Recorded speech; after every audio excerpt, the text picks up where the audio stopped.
في ناس كتير جدًا بتفكّر إن كل ما الحب زاد وكل ما عطائك زاد في العلاقة، كل ما العلاقة دي بقت أنجح وكل ما الحب ده بقى أنجح. بس للأسف الشديد دي بتكون أكبر صدمة أنت بتعملها في حق نَفْسك، إنّك تحب الشخص اللي موجود في حياتك أكتر ما تحب نَفْسك، إنّك تحب الشخص اللي موجود في حياتك أكتر ما تحب مستقبلك وأكتر ما تحب أحلامك وطموحاتك، لإن ناس كتير لمّا عملت كده كانت النهاية هي صدمة بالنسبة لهم.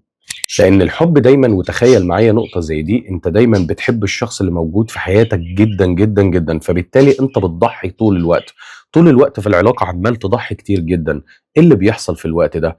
العلاقة بتتحوّل من علاقة بينك وبين الشخص ده لعلاقة من طرف واحد ثم إدمان نفسي منّك تجاه الطرف اللي موجود في حياتك، وده بيخلّي الطرف اللي موجود في حياتك حتى لو بيحبك وبيموت فيك، مشاعره تتغيّر من ناحيتك ويضمن وجودك في العلاقة. تخيل معايا كده إن في شخص دايمًا بيفكّر بطريقة واحدة بس، إن إزاي يخلّي الشخص اللي موجود في حياته أول ما يصحى من النوم يكون سعيد، يومه يكون أفضل، يومه يكون أحسن من امبارح. مع الوقت الشخص ده بيكتشف إن نسى نَفْسه خالص، فبيبدأ يسأل نَفْسه لمّا أنا عمّال أهتم بالشكل ده، ولمّا أنا عمّال أقرّب من الشخص ده وأفكّر إزاي أسعده، أنا حصل معايا موقف لقيت الشخص ده مش بيهتم ولقيت الشخص ده مش بيفكّر هو كمان فيّا إنه يسعدني ومش بيهتم بنَفْس الطريقة اللي أنا باهتم بيها. طبعًا هو بيفكّر بالطريقة دي بس بعد إيه، بعد فوات الأوان وبعد ما اتعلّق وبقى مدمن بالشخص ده، فبالتالي حتى لو هو مُدرك لنقطة زي اللي إحنا بنتكلّم عنها دي، خلاص بيشوف نَفْسه ما يقدرش يبعد، فبيلاقي نَفْسه ماشي في طريق واحد بس، وهو إن لازم أضحّي أكتر ولازم أتنازل ولازم ما أقلّلش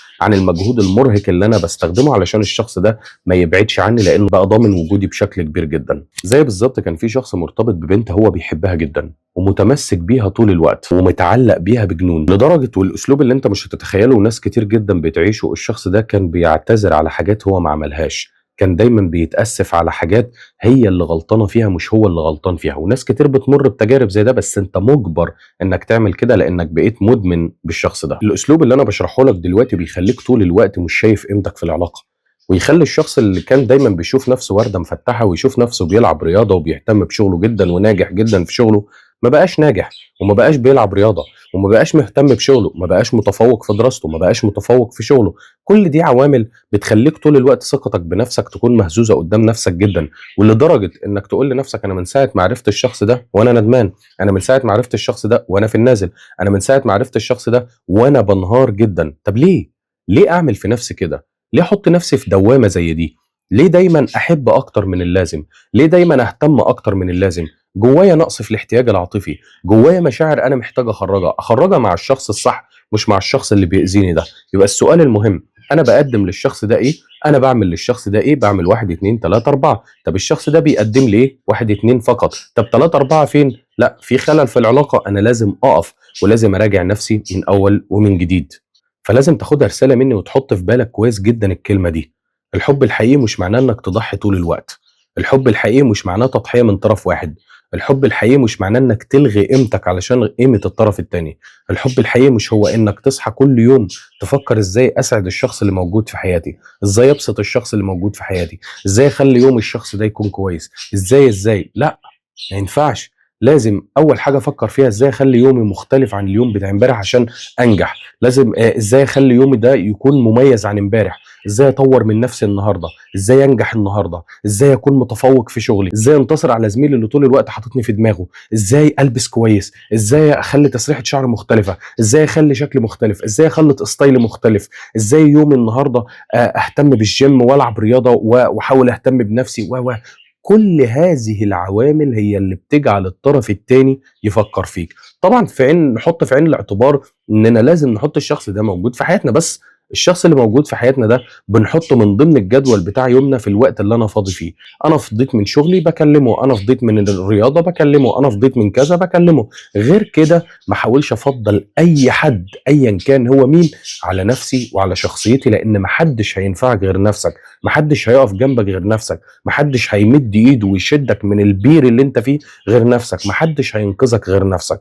الفيديو ده يمكن يكون جالك في وقت مناسب وتكون رسالة من ربنا ليك انك تقول لنفسك ستوب، كفايه لحد كده عطاء، كفايه لحد كده ان تنازل، كفايه لحد كده ان انزل من قيمتي علشان خاطر الطرف التاني. جرب ترفع من قيمتك وهتدعي لي، هتكسب حاجه من الاتنين. هتكسب نفسك كده كده اوريدي.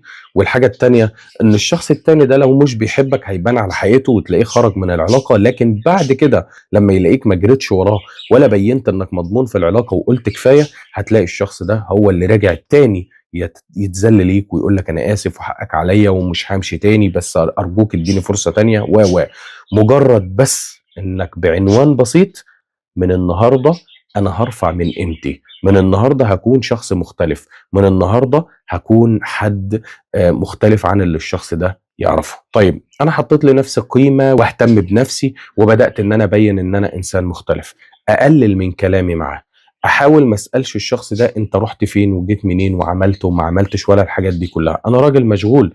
ازاي انا مشغول وبلعب رياضه وبغير من نفسي وبغير من يومي وبهتم بقيمتي، وازاي ابدا اجري ورا الشخص ده واقول له انت ما بتهتمش بيا ليه؟ هو لمجرد ان انا اتاخرت عنك شويه يبقى تعمل معايا كده وتبعد عني؟ والعتاب اللي في الفجوه اللي زي دي، اوعى ده انك تجرب الاسلوب ده، لانك لو عملت كده مره فانت يوم او اتنين هتسيب كل الاساليب الايجابيه اللي انا بكلمك عنها وتبدا تجري ورا الشخص ده. فبالتالي هتلاقي الحسبه مختلفه، وبالتالي هتيجي تقول ايه؟ والله انا عملت اللي قلت عليه فما جابش نتيجه. لا، امشي بنفس الاستراتيجيه اللي انا بقول لك عليها ووعد مني هتلاقي الشخص ده بيتغير معاك للاحسن في حاله لو بيحبك فعلا وضمن وجودك. لكن لو مش بيحبك وبيستغلك فالاسلوب اللي انت هتستخدمه ده هيكشفه على حقيقته، بس في النهايه هيرجع بعد ما يختفي او يستخدم معاك صمت عقابي عشان ترجع زي الاول. لكن لما يلاقيك مستمر على اللي انت فيه هتلاقيه هو اللي بيرجع. والموضوع محتاج وقت، مش محتاج يوم او اتنين، لا الموضوع هياخد معاك وقت شويه عشان يتأكد فعلا انك اتغيرت للأحسن وللأفضل. الحاجة التانية عايزك تبدأ تبني حدود بينك وبين الشخص ده. يعني مش كل حاجة هو يقولك عليها توافق، ومش كل حاجة يطلبها منك تنفذها. تمام؟ ده مبدأ لازم نتفق عليه. تاني حاجة، مش طول الوقت الشخص ده هو يكون صاحب المبادرة في انه يقفل المكالمة بينك وبينه. تالت حاجة، مش طول الوقت لما الشخص ده يتصل بيك او يبعت لك رسالة لازم ترد في وقتها او لازم تتكلم في وقتها. مش طول الوقت الشخص ده لما يجي يكلمك يقول لك لازم تسيب اللي وراك وتسيب اللي قدامك وترد عليا وتسيب اللي في ايدك وترد عليا بسرعه جدا ماليش دعوه. اوعى تقول للشخص ده حاضر وهعمل كده، واوعى تفرح بالكلمتين دول، لان الكلمتين دول هم بدايه ان انت تبدا تتحبس في العلاقه بينك وبين الشخص ده، وهو يتحكم فيك وتلاقي نفسك بتفكر بدماغه وبتشوف بعينيه وكل حاجه. فما توافقش على حاجه زي دي. لازم تبني حدود في العلاقه عشان العلاقه دي تبقى صحيه. يعني والله انا لما اكون فاضي بكلمك، والله انا لما اكون فاضي هرد عليك، انا لو ما ردتش عليك اكيد انا مشغول، لو ما ردتش عليك انا اكيد ورايا حاجه انا بعملها. لازم تبني الحدود دي بينك وبين الشخص ده. الاسلوب ده انا رافضه تماما. انا ما بحبش حد يقيدني، انا ما بحبش حد يتعامل معايا بالسلوك ده. لو بتتعامل معايا بالسلوك ده بقصد انك انت تحبس حريتي وبقصد انك انت نرجسي او بقصد ان انت عايز تتحكم فيا، فللاسف الشديد الاسلوب ده انا مش هقبل بيه. لما تيجي تتكلم باستراتيجيه او بسلوك زي اللي انا بكلمك عنه ده، انت كده بينت للشخص ده انك رقم واحد انت واعي جدا. طب رقم اتنين، هيبدا يشوف انك شخصيه مختلفه عن اي شخص هو اتعامل معاه. طب رقم ثلاثه، هيبدا يشوف ان صعب جدا ان يقدر يتحكم فيك وصعب جدا انك تكون مضمون في العلاقه. طب رقم اربعه، هيبدا يشوف بكل بساطه ان انت حد قوي جدا في شخصيتك. يعني انت صورتك الذهنيه عن نفسك قويه جدا، بتحب شغلك، بتحب اصحابك، بتحب تطور من نفسك، بتحب تعمل حاجات كتير جدا ايجابيه، فبالتالي هو صعب جدا ان يقدر يتحكم فيك. رقم خمسة، هيبدا يشوف ان قد ايه انت منجذب جدا جدا لنفسك، قد ايه انت منجذب لاصحابك، قد ايه انت ليك حياه مختلفه عنه. فبالتالي ده هيساعد الشخص ده ان يشوفك انسان غامض، وهيساعد الشخص ده ان ينجذب ليك اكتر ويحب يقرب منك طول الوقت. وهتلاقي اهتمام مبالغ فيه من الشخص ده تجاهك، مش عشان بيحبك قوي ومش عشان بيموت فيك قوي والكلام ده، ولكن علشان يخليك تسيب الناس اللي انت مهتم بيهم وتسيب شغلك وتسيب اصحابك وتسيب وتسيب وتسيب عشان تركز معاه هو وبس. اتمنى ان علاقتك بالشخص ده ما تقفش على مكالمة وتقف على رسالة. دي اخر رساله انا هقولها لك. لو لقيت نفسك قاعد ومستني الشخص ده يكلمك وماسك الموبايل وعمال تركز هو ما اتصلش ليه، هو اتاخر ليه، يبقى انت في كارثه. ولازم تتابع كل الحلقات اللي انا بنزلها علشان انقذك والحقك من اللي انت فيه ده. تمام؟ ده رقم واحد. رقم اتنين، لو انت ما عملتش لايك للحلقه دي فاعمل لايك للحلقه دي عشان توصل لاكبر عدد من الناس. رقم 3، لو انت مش مشترك عندي في القناه واول مره تشوفني، فحاول على قد ما تقدر انك تشترك في القناه، وتحاول تفعل زر التنبيهات معلش، وتفعل الخاصيه بتاعت ان انت بتتلقى اي حاجه احنا بننزلها على القناه. رقم 3 او رقم 4 او رقم 5، كومنت ايجابي منك تقول لي انت استفدت ايه من الكلام اللي انا قلته لك ده، او من الاساليب اللي انا عرفتها لك في حلقه النهارده. ولو استفدت جدا من الحلقه دي ووصلت معايا لنقطه زي دي برضو، اعمل شير للحلقه دي لاي شخص تاني، يمكن تكون انت تقدر تساعد الشخص ده في انه يخرج من حاله الطرف اللي موجود في حياته بيتحكم فيه بشكل كبير جدا، ومش قادر يبص لنفسه ولا قادر يركز في حياته. اشوفكم الحلقه الجايه، السلام عليكم.